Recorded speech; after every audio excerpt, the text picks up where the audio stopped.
Look, I know you might be freaked out because I picked Chardonnay for this month. And you might be saying, well, yeah, Sam, but I hate Chardonnay. You don't hate Chardonnay, you just hate bad Chardonnay.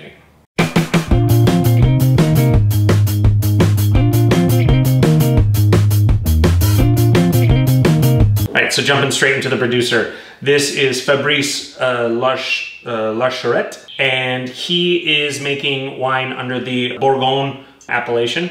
Bourgogne is a kind of a catch-all for the Burgundy region of France.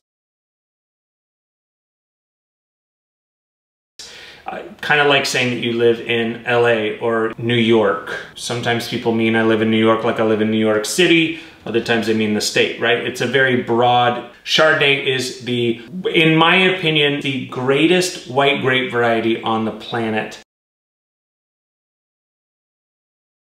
What I love about Chardonnay is that it is considered to be a winemaker's grape. It's a chameleon grape, which is to say that Chardonnay on its own is actually a very bland grape variety.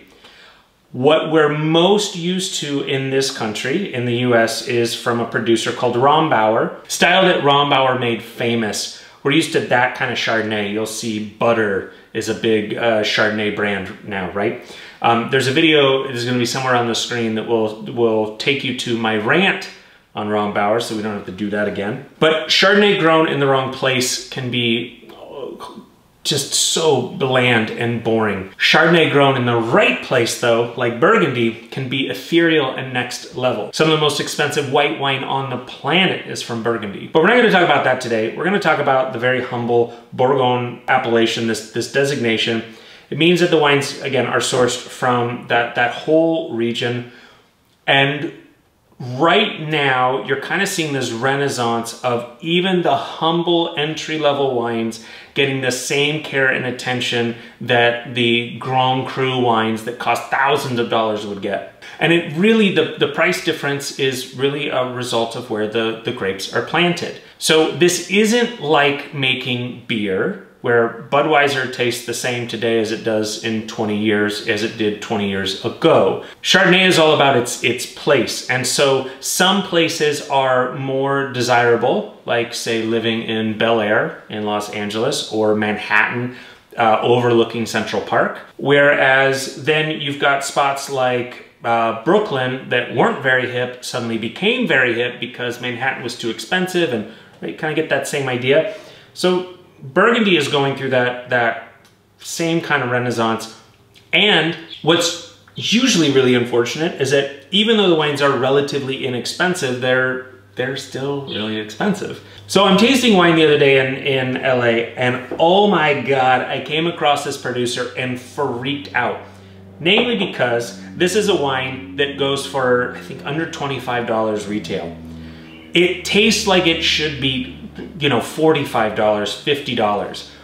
So part of that has to do with that this is in Burgundy, but the vineyards are sourced from an area called the Macon. The Macon is kind of the uncool spot to make Burgundy, or rather it was, and is actually growing in popularity, and is actually one of my favorite regions to drink white wine from, Chardonnay specifically. Well, that's actually the only grape variety. Keep that in mind, right? Anytime you see Bourgogne, it will always be Chardonnay. What you are getting on the glass here is white flower, green apple, lemon. There's none of those oaky, buttery notes. There's none of the baking spices. This doesn't taste like vanilla, because this is aged in stainless steel. This is very similar to how wine is made in Chablis, which, spoiler alert, if you like Chablis but hate Chardonnay, Chablis is made with 100% Chardonnay. It's just that it's normally aged in stainless steel, and that's this, it changes everything. I think that this is somewhere between a Chablis and a Puligny Montrachet. And so for me to taste this and go, oh, this reminds me of, but then the price is so much lower, like, oh, I get so freaking excited. This is my new house wine, by the way. Oh my God, on the palate. This is everything that I just said on the nose, but then you also get this like electric energy, this minerality that comes through, that it's like sweet tarts and this this crazy lactic acid that I always say is very similar to Parmigiano Reggiano, like really great Parmesan cheese. Actually has a lot of acidity to it, but there's this kind of crazy mouth coating that it does. Anyways, and I know that out loud may not sound like, ooh, it's really good, but it's totally what you get here, and it's fantastic. For the haters out there, you really got to give it another try. Tasting Chardonnays from France, always a great call. There are some phenomenal producers that are coming out of California right now. This is gonna go with pretty much everything. I would have this with steak au poivre. I would have this with a pizza. I would have this with white bean soup. This is a super, super fun wine. I would even drink, let's be honest, I'll enjoy the rest of the bottle later, with or without food, doesn't matter. I hope you enjoyed it as much as I do. I hope you get to do some fun pairings.